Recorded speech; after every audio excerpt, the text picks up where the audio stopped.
Welcome back. Let's talk into the IMF hailing Zambia's surprising economic recovery. So the International Monetary Fund, IMF, says Zambia's economic recovery program has responded to the needs of citizens in ways that many thought were impossible. IMF Deputy Managing Director Nigel Clark said the reforms have provided more human capital in the health and education sector. Dr. Clark said the reforms have also enabled more spending in the social sectors, especially during the drought last year.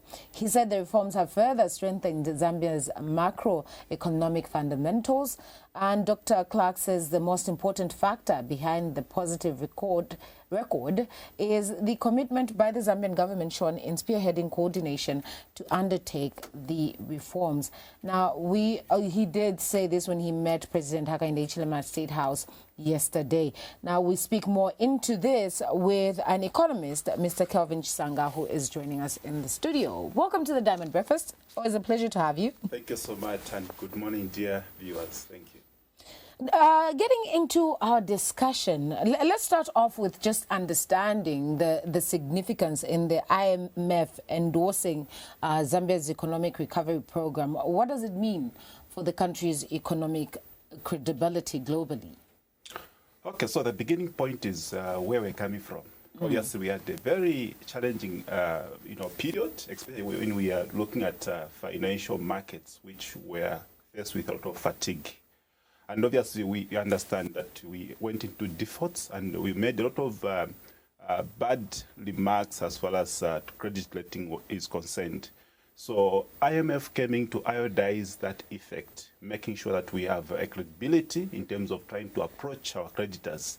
And that has significantly helped us to foster some relatively good stability in terms of fiscal performance and also economic governance system as well.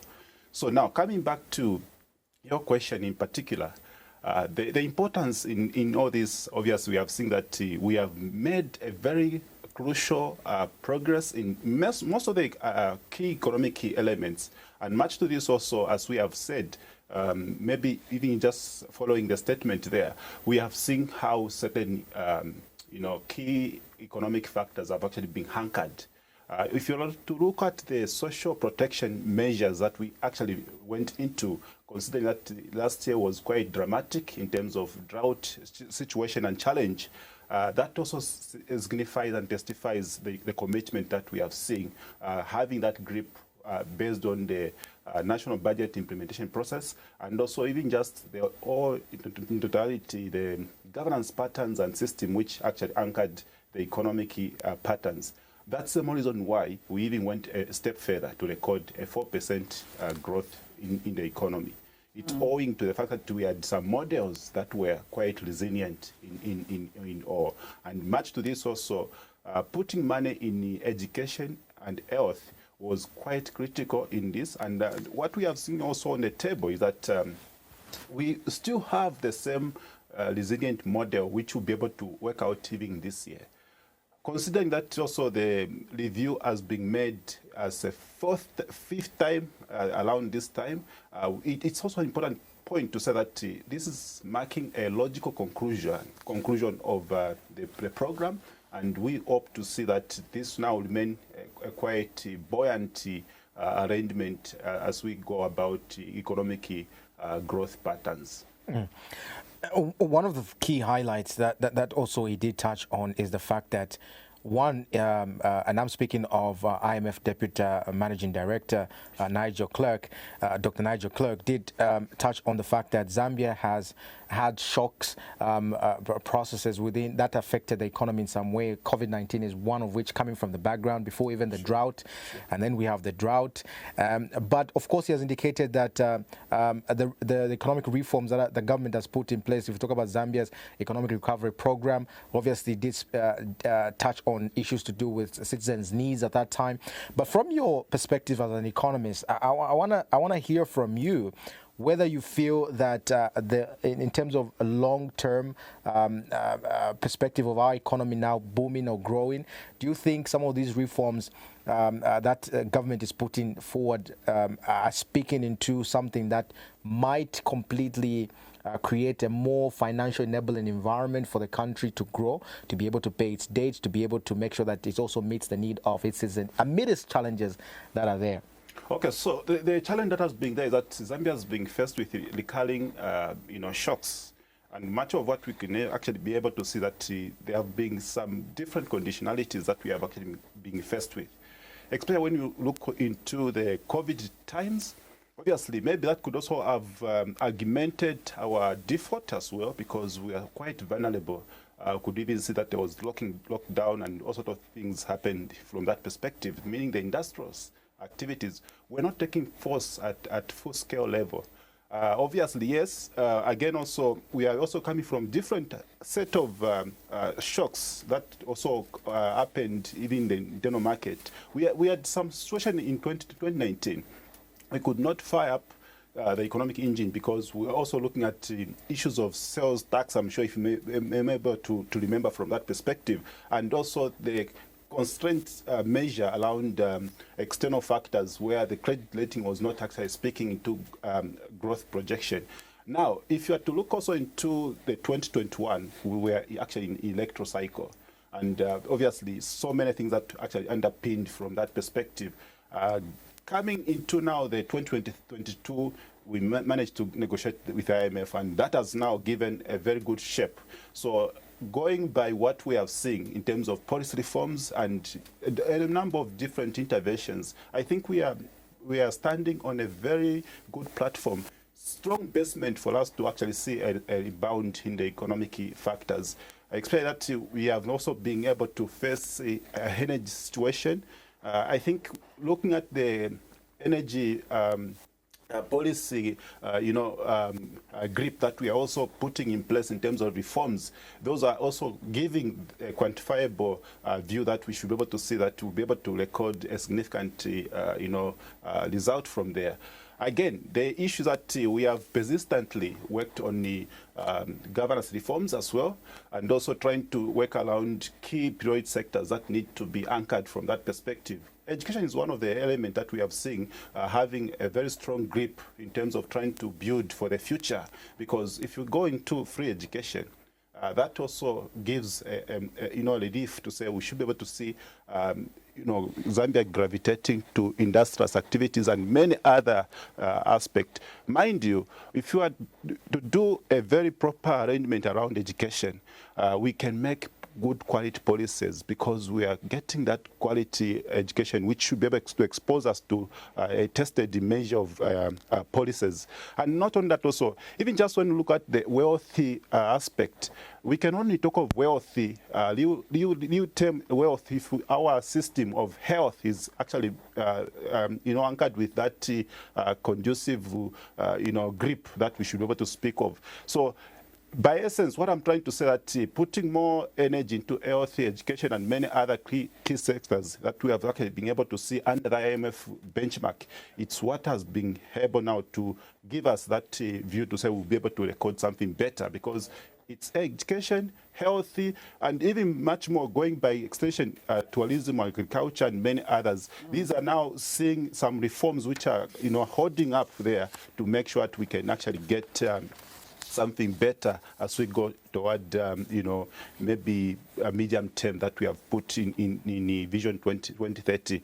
So by and large, what I should be able to say is that I think there has been remarkable progress that we have seen under the IMF, because IMF has been a strong anchorage into debt restructuring, which was actually quite a difficult situation to deal with, especially that it was interplaying into investment patterns as well.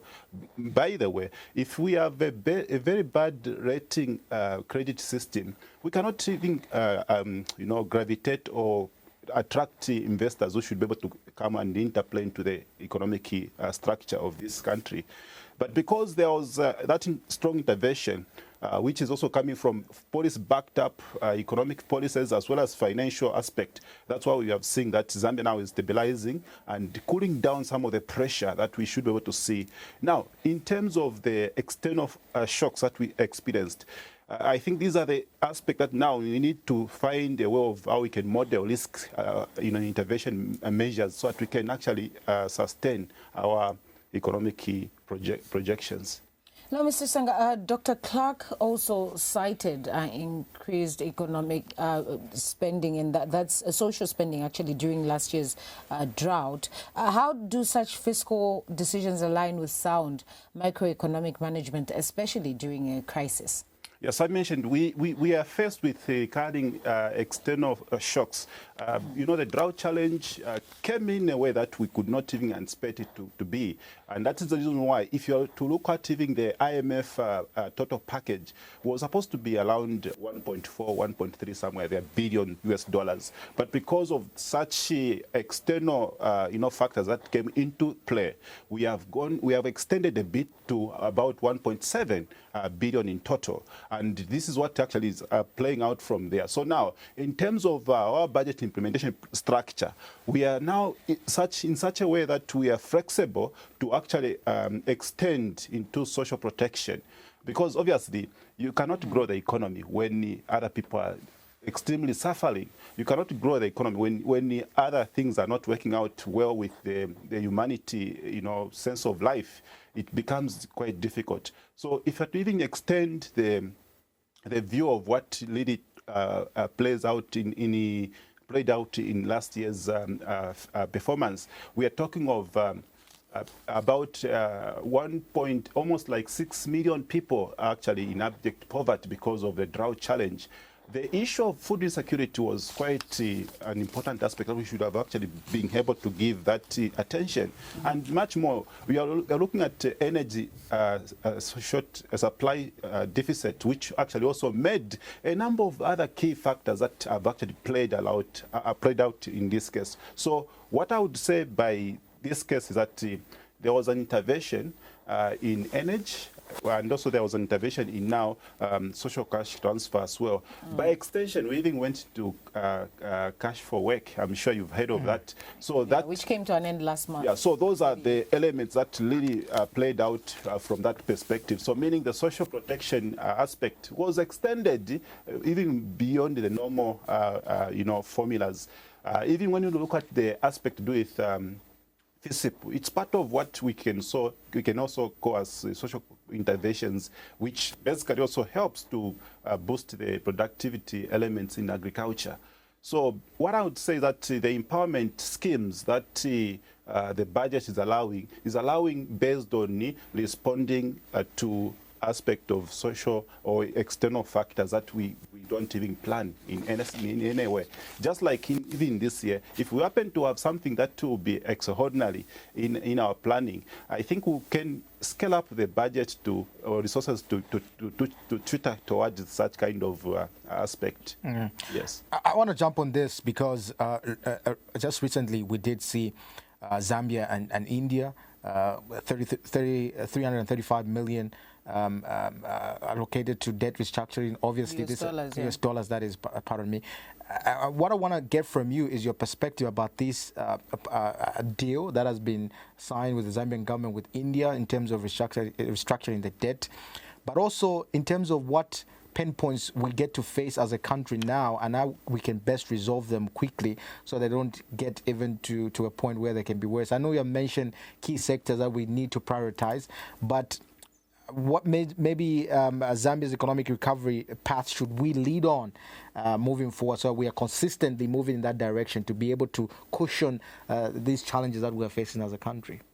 Okay, so making agreement with the India in terms of trying to set on that restructuring process, it's an important aspect. Of course, we have seen that Zambia's debt portfolio has multiple source of creditors, be it maybe even from the Euro bonds, the bilateral, multilateral. So settling with India on the basis of bilateral is an important aspect, showing a lot of progressive and engaging sort of arrangement, which actually, in essence, will be able now also to put a number of key economic reforms like in shape, because obviously we're at a point where we are even reaching about 95% restructuring the debt and now getting to legal blankets in a way where we should be able to, do some signing of some sort so that we are legal bound to whatever we are doing,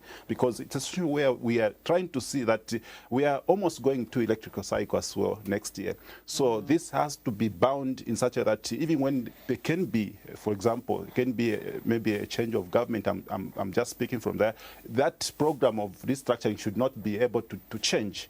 And that is the reason why maybe I would say the current regime has also worked very well in terms of trying to restructure this, even despite them not being part of what maybe the big chunk of contraction of this debt could have been. But again, also with the continuous process that we have put in place, especially with the introduction of the financial public management act, which is actually now able to help us with the pass out of parliament. I think that is something that is sitting very well. Now, in terms of trying to moderate Zambia's economic profile, I think it's important to say that what we are putting in place in terms of future contraction runs, I think that has really given a better platform and basement in which we should be able to grow the economy.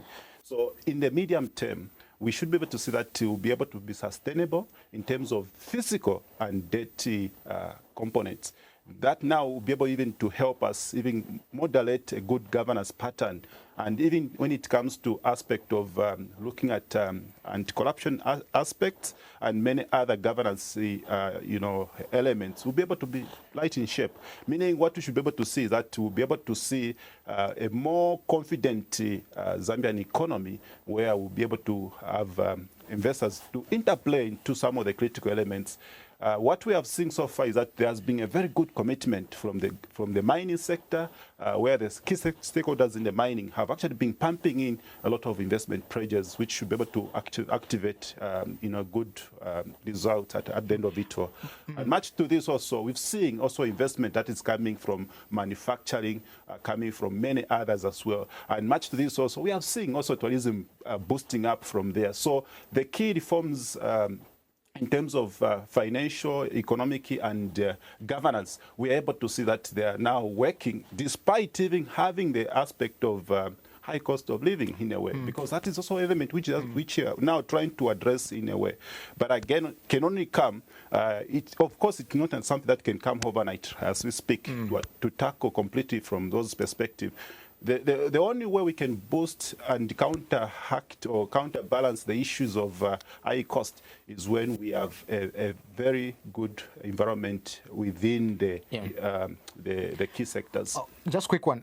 Speaking about economic confidence, I wanted to speak on the major convertibles. I think if you look at the kwacha performing to other major convertibles like the dollar, right now we're sitting about 60 kwacha plus. If you're not getting that 27 kwacha, I mean, I'm just thinking about it, like we're talking about key sectors like the mine being enhanced. We're talking about the business environment, trying to find how best we can push in money to small, medium enterprises to see how the market can boost. But the challenge is that we seem not to be doing very well with our kwacha to major convertibles. How then should we begin realigning our economic environment in a nutshell? Okay, so the depreciation of kwacha as being with the case to do with the drought challenge that we faced. Obviously, we are engaged into high cost of imports, especially key essential commodities like maize, oil, and many others, including medicine as well. So now, what has been happening now, we've seen the good movement, which is actually happening, and we've seen actually a very good jump in terms of performance this week, which actually started last week, Friday.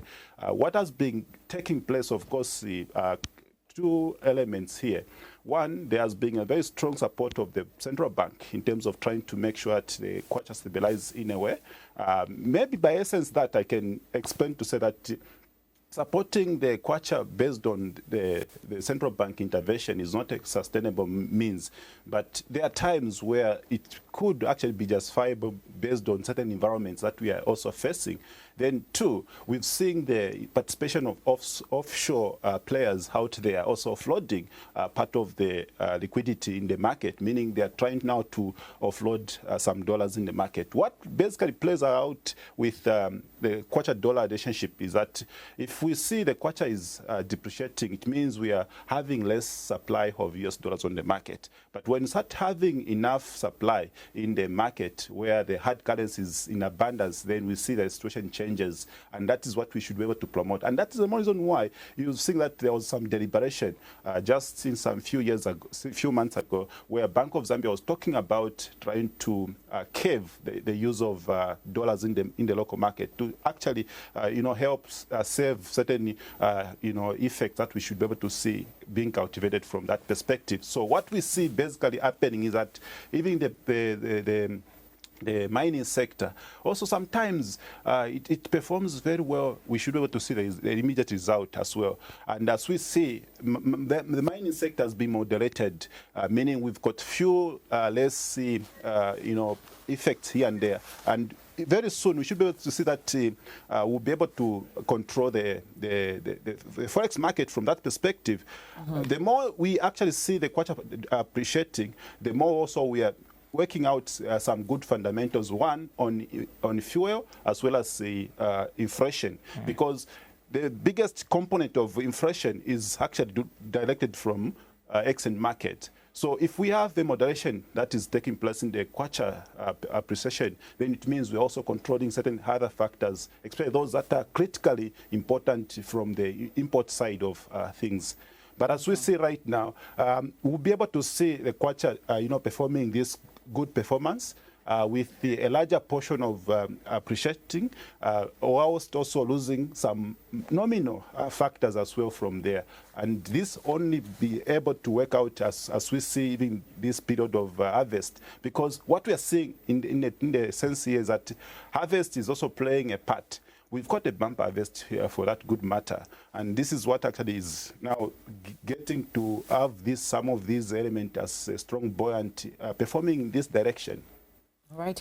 Mr. Senga, thank you for joining us on the show this morning. Thank you. My pleasure. We've been talking to economist Kelvin Sanga, speaking into the IMF, hailing Zambia's economic recovery, but also extending it to the performance of the kwacha. Let's go on a break. When we get back, we have more to discuss. We'll speak into the church, a walk of Faith Festival that's coming your way, as well as some social media trends and the offerings that Diamond has for you. Do stay tuned.